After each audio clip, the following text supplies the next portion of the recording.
আজকে আমরা আবার এলাম একান্ত আকাশে।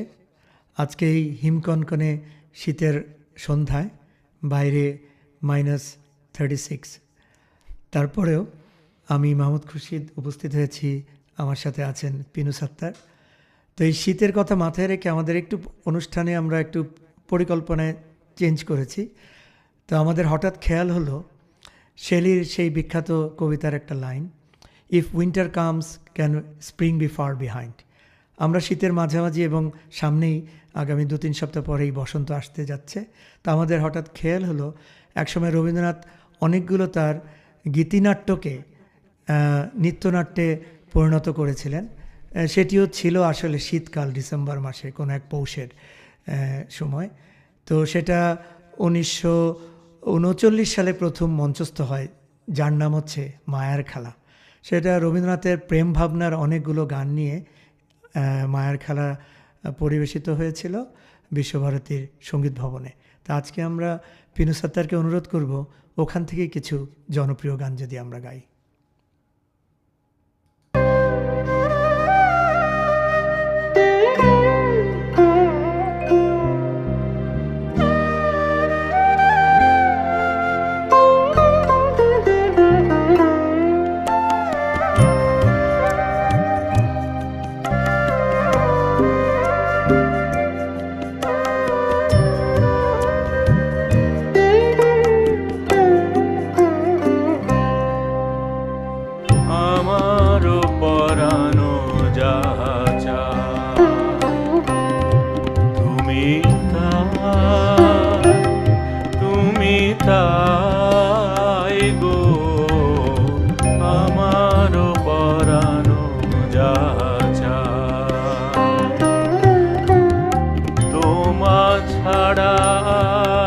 জগতে মোর কেহ নাই, কিছু নাই গো, আমার পরানো যাহা চায় তুমি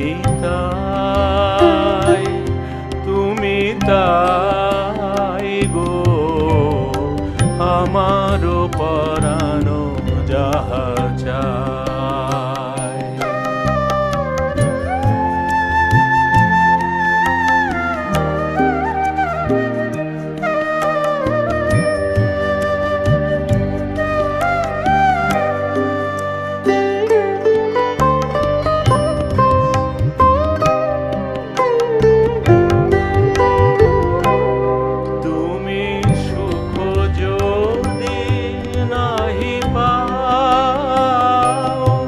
যাও সুখের সন্ধানে যাও, তুমি সুখ যদি নাহি পাও, যাও সুখের সন্ধানে যাও, আমি তোমারে পেয়েছি হৃদয় মাঝে, আরো কিছু নাহি চাই গো, আমার পরানো যাহা চাই তুমি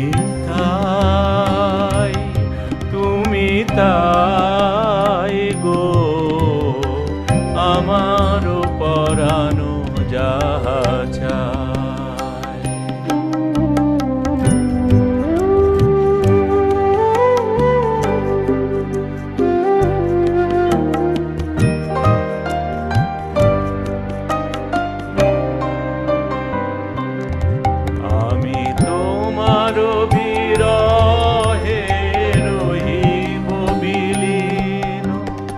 তোমাতে করিব বাস,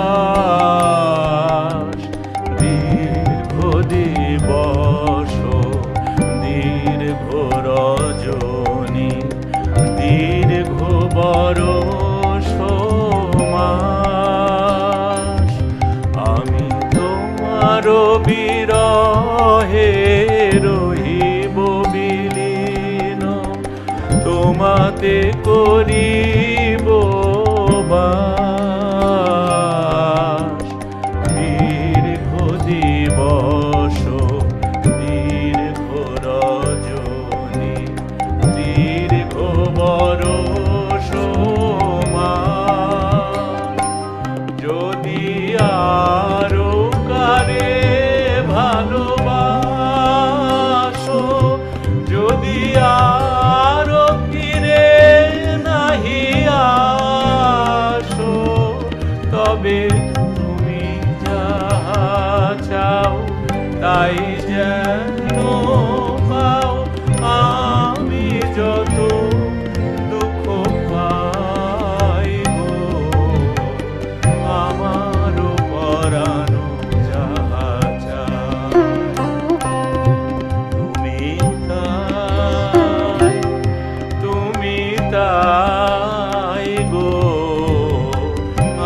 আমরা যতটুকু জানি এটা 1938 সালে নৃত্যনাট্য হিসাবে রূপান্তর করা হয়, যেটি পরবর্তীতে গীতবিতানের 3য় খণ্ডে গানগুলো সংকলিত করা হয়েছিল। তো এরপরে আমরা কোন গানটায় যাচ্ছি? মায়ার খেলার গানগুলো যেভাবেই আমরা দেখি না কেন, এই যেন প্রত্যেকটা মানবীর একান্ত মনের কথা। সে যে চরিত্রেরই হোক, সে অমরেরই হোক, অশোকেরই হোক, প্রমোদার হোক, শান্তার হোক, মায়াকুমারীর হোক, তো এটাই একটা উৎকৃষ্ট মানের সৃষ্টির মূল শক্তি। এটা যেন আমাদের সবার গান, সেরকম একটি গান, বহুল শ্রুত এবং জনপ্রিয় একটি, এবং গানগুলো ওই সবকটা মুহূর্তগুলোকেই যেন ধরে রেখেছে, এরকম একটা। পরের গানটি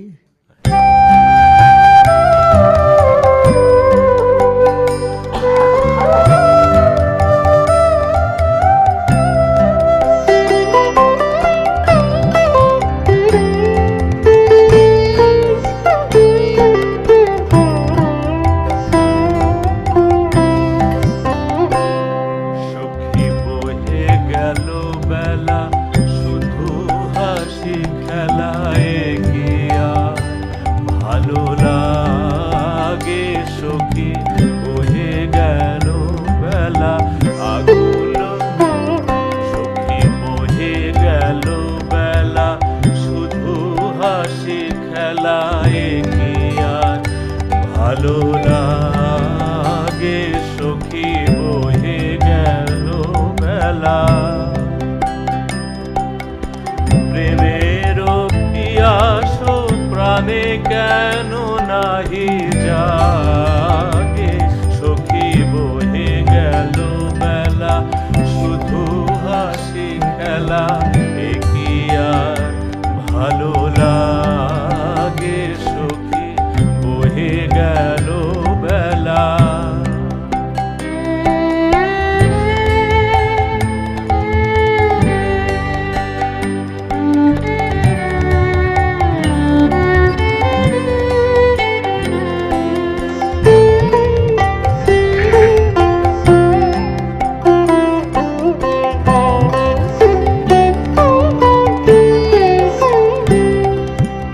কবে আর হবে থাকিতে জীবন, আখিতে আখিতে মধুর মিলন, কবে আর হবে থাকিতে জীবন, আখিতে আখিতে মধুর মিলন, মধুর হুতাশে মধুর দহন, নিত নব অনুরাগে, সখী বহে গেল বেলা, শুধু হাসি খেলা, এ কি আর ভালো লাগে সখী বহে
অপেক্ষার বেলা বয়ে যাওয়ার গানটার সাথে মায়ার খেলার একটা প্রচণ্ড মিল আছে, এবং আমরা জানি যে অপেক্ষার যে কতটা তখন মনে হয় যে সময় শেষই হচ্ছে না। বাট রবীন্দ্রনাথ, আমি সবসময় দেখি যে ছোট ছোট সিকোয়েন্সগুলো মানুষের জীবনের কিভাবে গানে ধরে রেখেছেন।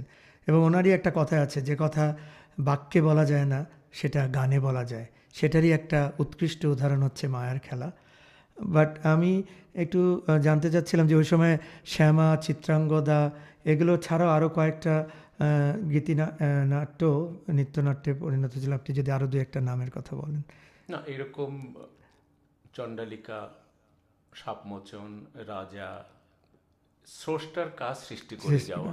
এবং আমরা লক্ষ্য করে দেখি যে শেক্সপিয়ারের অ্যাজ ইউ লাইক ইট এবং মায়ের খেলার হঠাৎ করে মনে হলো মায়া কুমারীরা চল পৃথিবীতে যায়, মানবের ভেতর প্রেমের নিয়ে একটু খেলা করে আসা যাক। এ যেন স্রষ্টার একটা খেলা। স্রষ্টা তো প্রতিনিয়তই আমাদেরকে নিয়ে খেলছে, এবং সেই খেলার সাথে রবীন্দ্রনাথের যে সংযোগ, এটা বিস্ময়কর ব্যাপার বটে। ইভেন এখানে যদি আমি একটু অ্যানালজি করি, কাজী নজরুলেরও একটা লেখা আছে, খেলিছ বিশ্বলয়ে বিরাট শিশু আনমনে। সো আসলে এই ব্যাপারটা এরকমই। তো এই খেলার মধ্যেই যে একটা মায়া, যেটার মধ্যে আসলে আমরা আটকে থাকি বা মায়া আঁকড়ে ধরে রাখে, সেটাই মায়ার খেলা। আরেকটা কথা মনে হলো পিনু সত্তার, যে আপনি তো ছায়ানটেও শিক্ষা গ্রহণ করেছেন বা ছায়ানটে অনেক পারফর্ম করেছেন, তো কখনো ছায়ানটে কি এটা মঞ্চস্থ হয়েছিল কি? হ্যাঁ, বেশ কয়েকবার হয়েছে, আমার জানা মতে 2 বার। এবং আমার ভাগ্য হয়েছিল আমার প্রিয় শিক্ষক আব্দুল ওদুদের একটা পরিচালনায়, সঞ্জিদা খাতুনের নির্দেশনায় সেখানে মায়ের খেলা মঞ্চস্থ হয়, এবং সেখানে আমার একটা অংশ ছিল। আচ্ছা। তো সেখান থেকেই এবং আমাদেরকে রীতিমতো কোন একটা গীতিনাট্য অথবা নৃত্যনাট্য নিয়ে কাজ করতে হয়েছিল। তো সে আমার ইচ্ছা ছিল যদি সবগুলোতেই অংশ নিতে ভালো হতো। এটা সবারই একটা ইচ্ছা থাকে, বাট আপনি একটা অংশে ছিলেন, সেটাই আমাদের জন্য আসলে গর্বের বিষয় আর কি। তারপরেও আপনাকে আমরা এখানে পেয়েছি সামনে, এবং ওই গানগুলোই হয়তো শুনছি। প্রসঙ্গত বলে রাখি, গানগুলো আমরা প্রচুর শুনেছি, এই কথায় আসবো এর পরের গানটার পরে।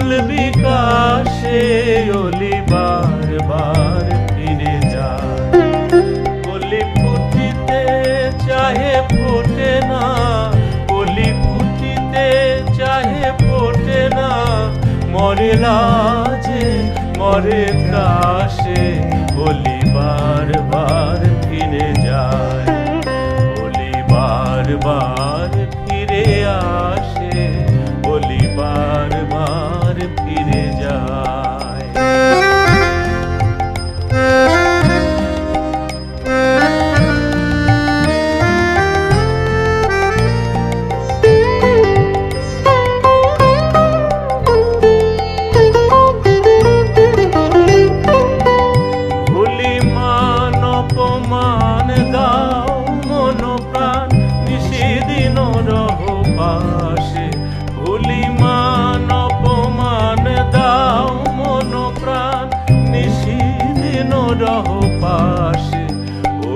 আশা ছেড়ে তবু আশা রেখে দাও, আশা ছেড়ে তবু আশা রেখে দাও, হৃদয় রতন আসে ওলি বারবার ফিরে যায়, ওলি বারবার ফিরে আসে, ওলি বারবার ফিরে যায়।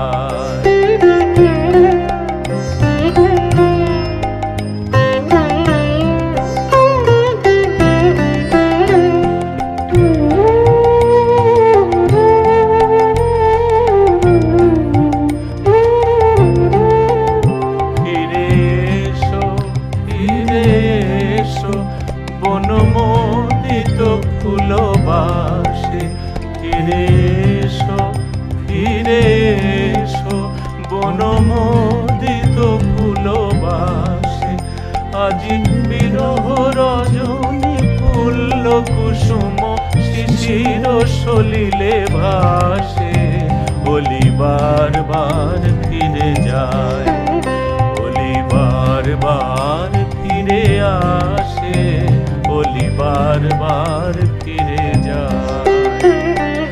তবে তো ফুল বিকাশে অলি বারবার ফিরে যায়, কলি ফুটিতে চাহে ফোটে না, কলি ফুটিতে চাহে ফোটে না, মরে লাজে মরে ত্রাসে, অলি বারবার ফিরে যায়, অলি বারবার ফিরে আসে, অলি বারবার ফিরে যায়। বাহ, এটা শুনে আমার যেটা মনে হচ্ছে সেই সাগর সেনকে, মানে এই গানগুলো আমরা আলাদাভাবে এত শুনেছি সাগর সেনের গলায়। এবং আমি একটু বলি, এই গানটা বিশেষ করে এই গানটার জন্যেই আমি প্রথম সাগর সেনের ক্যাসেটটা কিনি। তখন ক্যাসেটের যুগ ছিল। আমি প্রথম এই গানটা তখন ক্যাসেট কিনে শোনা হয় এবং বাকি গানগুলো পর্যায়ক্রমে মুখস্থ হয়ে গিয়েছিল। এবং আরও একটু বলে রাখি, রবীন্দ্রনাথের কিছু প্রভাব আমার গান লেখায় পড়েছিল বা পড়েছে, সেটার এই গানটার মধ্যে কিছুটা অংশ আছে, যেটা আমার মাইলসের একটি গানে, জ্বালা জ্বালা গানটায় ওখানে ছিল, সোনালি স্বপ্ন কেন কাছে এসে আবার হারিয়ে যায়। তো এই অলি বারবার কাছে আসে ফিরে যায়, এই কনসেপ্টটা আমাকে কিন্তু ওখানে ইনফ্লুয়েন্স করেছিল, যেটা মানে অবচেতন মনেই আমাদেরকে এই প্রভাবটা এসেছিল। এটা কিন্তু অনেক সময় খুঁজে পেতে এইভাবে করা হয়নি, বাট অবচেতন মনেই। এবং ফিরিয়ে দাও গানটাও ঠিক ওই শেষের কবিতার একটা অংশ থেকে। তো এই যে ফিরে আসো, এই জিনিসটা আমাদের অবচেতন মনে আমাদেরও কাজে লেগেছে। সাগর সেনের কথা আপনি নিশ্চয়ই আমার কথায় একমত হবেন এই গানগুলো। আমি পুরুষকণ্ঠ বলি, পঙ্কজ কুমার মল্লিক, দেবব্রত বিশ্বাস, সাগর সেন এবং শ্যামল মিত্র, হ্যাঁ, মুখার্জি, মান্না দে। রবীন্দ্রনাথের গান এমন একটা, এমনিতে তো রবীন্দ্রনাথের গানের একটা আলাদা বৈশিষ্ট্য আছে এবং এদের গানগুলো এই তুমুল জনপ্রিয়তার পেছনে এই এক এক দিকপাল শিল্পী, তেমনি সাগর সেন। ইভেন একটা দুটো গান এখান থেকে কিশোর কুমারও গিয়েছিল। হ্যাঁ, সো মানে কিন্তু আমরা কিন্তু তখনও, এখন যেভাবে আমরা জানি বা জানার চেষ্টা করেছি, যেটা টোটালি মায়ার খেলারই পুরো অংশ। এবং আমি তখন জানতাম যে রবীন্দ্রনাথ সম্ভবত প্রায় 20টি গান সিলেক্ট করেছিলেন এই মায়ার খেলার জন্য। পরবর্তীতে উনি নিজেই অনেক ছাঁটাই করে বা বাছাই করে মায়ার খেলাকে সাজিয়েছেন। এই যেটা বলছিলাম যে সৃষ্টি এমনভাবেই চলে, আমরা সবাই জানি যে এই মূল উপাখ্যানটি ওনার নিকট আত্মীয়র অনুরোধে উনি রচনা করেছিলেন, কিন্তু যেটা নিজেই বলে গেছেন যে আমাকে যদি একটুখানি স্টার্টটা দিয়ে দিলে হয়, তারপর অটোমেটিক চলতে থাকে। তো এটাই আর কি, আসলে ওই স্পার্কটা, মানে দেশলাইয়ের কাঠিটা জ্বালিয়ে দিলে স্ফুলিঙ্গটা তখন আগুনটা জ্বলে ওঠে। তো এটা সবার ক্ষেত্রেই হয়েছে বিভিন্নভাবে, বিভিন্ন আঙ্গিকে। রবীন্দ্রনাথের ক্ষেত্রেও সেটা ব্যতিক্রম না। পরের গানটা আমরা কি শুনছি? আমরা প্রেমের গান নিই মূলত, এবং কিভাবে যে এই গানগুলো যেমন সাগর সেনের কণ্ঠে বেশি গাওয়া হয়েছে, অন্তত আপনারা সবাই জানেন, আমরা শুনেছি বেশি আর কি। রবীন্দ্রনাথের প্রেম কতভাবেই না রবীন্দ্রনাথের গানকে ভাগ করা। এই গানগুলো গীতিনাট্য, মায়ের খেলা, আবার রবীন্দ্রনাথের প্রেমের গানের অংশের একটা বড় একটা এবং আকর্ষক বলবো আমি যে এই গানগুলো। এবং এটাকে কিন্তু ওইভাবেই প্রেম ভাবনার গান হিসেবেই আখ্যায়িত করা হয়েছে। সো আচ্ছা, যার কারণে ওই যে আবারও বলছি, শীত থেকে এটা বসন্তে গিয়ে উদযাপিত হয়। এবারে আমি মায়ের খেলার শেষ গানটি করব, কিন্তু তারপরে হয়তো আমি আরেকটা গান করব আজকে মায়ের খেলা থেকেই। তবে এই গানটি এই গীতিনাট্যের যারা চরিত্র তাদের ভিতরে, তারা পৃথিবীতে নেমে আসলেন, এসে আমাদের মতো মানুষের মনে প্রেম তৈরি করলেন, মান হলো, অভিমান হলো, ভাঙা গড়া হলো, পরে ফিরে গেলেন সবাই। ফিরে যাওয়ার সময় যে গানটি গাইতে গাইতে ওনারা চলে গেলেন, মর্তে চলে গেলেন, বা মর্ত থেকে ওনারা আস্তে আস্তে ঊর্ধ্বে কোন দিকে গেলেন, হয়তো স্বর্গে গেলেন বা কোথাও চলে গেলেন, এটা হচ্ছে ভিন গ্রহ, মানে ইউএফও আর কি, এলিয়েন, মানে যেখানেই হোক। ওই পিকে সিনেমাটাও অনেকে দেখেছেন। হ্যাঁ হ্যাঁ, তো হ্যাঁ, so- যেমন ঠিক একই অবস্থা, পিকেতে যেমন উঠে গেল। হ্যাঁ, ঠিক আমি এরা উঠে যেতে যেতে কি বলছে সেটা নিয়ে গানটি। এবং আমি আগেও বলেছি সেগুলো যেন কিভাবে আমাদের সবার মনের কথা হয়ে গেল।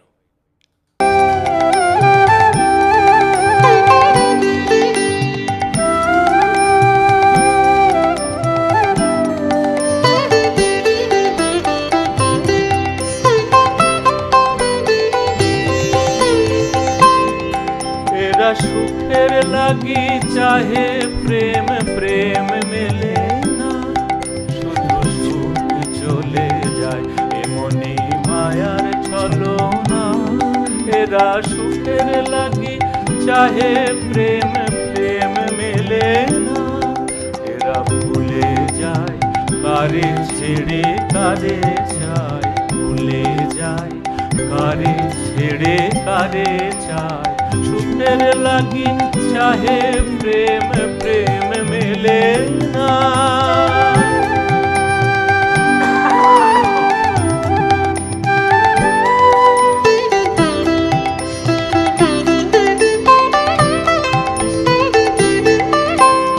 তাই কেঁদে কাটে নিশি, তাই দহে প্রাণ, তাই মান অভিমান, তাই এত হায় হায়। প্রেমে সুখ দুঃখ ভুলে তব সুখ পায়, প্রেমে সুখ দুঃখ ভুলে তবে সুখ পায়। সুখের লাগি চাহে প্রেম, প্রেম মেলে না।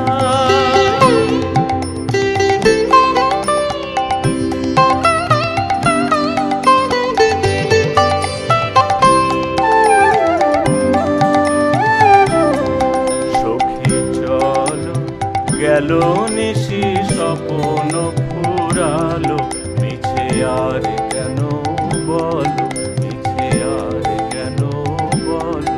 শশী ঘুমের কুহক নিয়ে গেল, অস্তা চলো সখী চলো।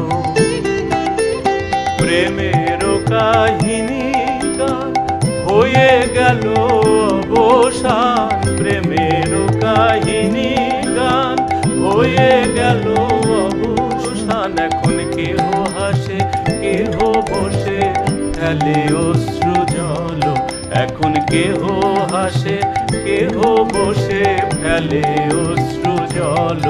সখী চলো এরা সুখের লাগি চাহে প্রেম, প্রেম মেলে না, শুধু সুখ চলে যায় এমনি মায়ার ছলনা।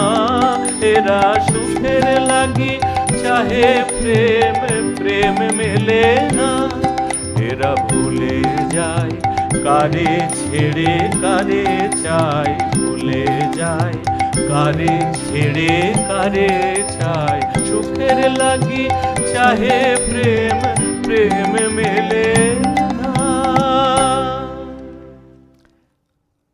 সত্যিই তাই, আমরা মোহিত হয়ে যাই। এবং আমি সেই সময়ের থেকে এই পিকের সময় বা যেসব আমরা এক্সট্রা টেরিটোরিয়াল ছবিগুলো দেখেছি, সব ক্ষেত্রেই দেখতে পাই যে কোনো না কোনোভাবে মানুষ একটা বাস্তব থেকে পরাবাস্তব সৃষ্টির সাথে একটা মিল খুঁজতে চেষ্টা করেছে সবসময়। এটা কবি, সাহিত্যিক বা ইভেন সায়েন্স ফিকশন লেখকরাও, যেটা আমরা জানি অনেক সময় ইটি, যেটা স্টিভেন স্পিলবার্গের, সেটার কিছু মূল অংশটা সম্ভবত সত্যজিতের একটা গল্পেও এসছে। তো এইভাবে কিন্তু এই এক্সট্রা সেন্সরি পাওয়ার বলি বা আমরা পরবাস্তব বলি বা সুরিয়ালিস্টিক চিন্তাধারা, রবীন্দ্রনাথের যে প্রেম, এই প্রেম পর্যায়ের গান বা প্রেম বিরহের যে সময় বা মুহূর্তগুলো এইসব গানে ধরে রেখেছেন, সেটা আসলেই ওই যে একটা কথায় বলে যেটা উইরা যায় রে মাটির পঙ্খী পইরা থাকে কায়া।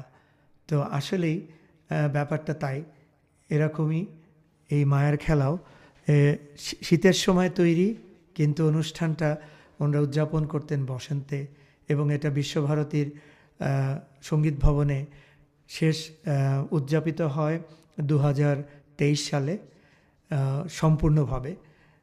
তো আশা করি আগামীতে আরও হবে, এবং এদেশেও হয়তো আমরা চেষ্টা করব আংশিকভাবে হলেও কখনো এরকম একটা অনুষ্ঠান করার, যেহেতু আপনি একসময় এটায় উপস্থিত ছিলেন এবং এই গানগুলোই এত পপুলার, এটাকে আয়োজন করলেই আসলে আয়োজন করা যায়। আমরা সামনের বসন্তের জন্য অপেক্ষা করছি। এবং পিনুর সত্তার, আপনি যদি কিছু বলতে চাচ্ছিলেন একটা একাকী গাছের যেটা বললেন যে এত দিন পরে এসেও এই গানগুলো ঘুরে ফিরে আমাদের ভেতরে, এই গান মায়ের খেলার সৃষ্টি হয়েছিল তথ্য উপাত্তর দিকে তাকালে আমরা জানতে পারি 1925 সালে, 1925-1925-এ 100 বছর পরেও আমরা ওগুলো নিয়ে আলোচনা করছি, এবং আরো 100 বছর, আরো 200 বছর, চাইবো হাজার হাজার বছর ধরে টিকে থাকবে। মানে আমি এইভাবেই যদি ধরি যে পৃথিবীতে যতদিন প্রেম মায়া থাকবে এই গানগুলো হয়তো থাকবে। এখন হয়তো তখন এলিয়েনরাও এসে গাইতে পারে, কারণ সব কিছুই তো এখন এআই এর যুগ হয়ে যাচ্ছে, ইউ নেভার নো। তারাও তাদের ভাষায় হয়তো এই গানগুলি গাইবে, হয়তো গাচ্ছে ইথারে, আমরা জানি না। তো একান্ত আকাশের যে মূল থিম ছিল যে আমরা এই গানগুলো আপনাদের সামনে তুলে ধরব, তার একটি অংশ আমি বলি, এটাও রবীন্দ্রনাথের থেকে ধার করা। একাকী গায়কের নহে তো গান, মিলিতে হবে দুইজনে। একাকী গায়কের নহে তো গান, মিলিতে হবে দুইজনে। একজন গাবে খুলিয়া, অন্যজন গাবে মনে।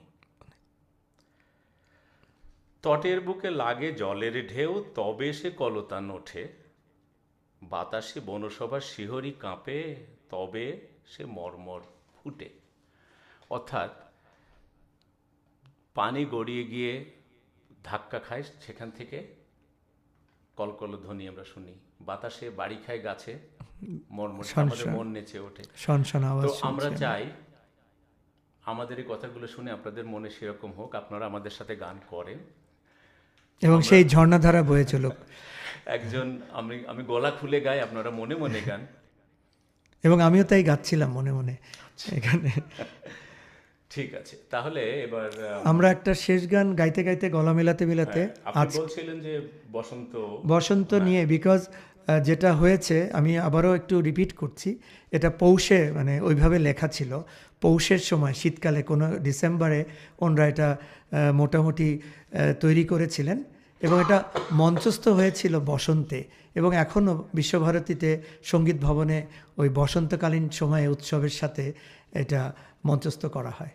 তো বসন্তের সাথে আসলে প্রেমের একটা সম্পর্ক আছে, এবং আমাদেরও আর 2-3 সপ্তাহ পরেই বসন্ত আসছে। তো এই জন্যই আমি আবারও শেলির লাইনটা দিয়ে শেষ করি, if winter comes can spring be far behind. আসলেও তাই। চলুন শেষ গানটি শুনতে শুনতে এখানে বিদায় নিচ্ছি। সবাই ভালো থাকবেন, সুন্দর থাকবেন, এবং পৃথিবীতে মায়া নিয়ে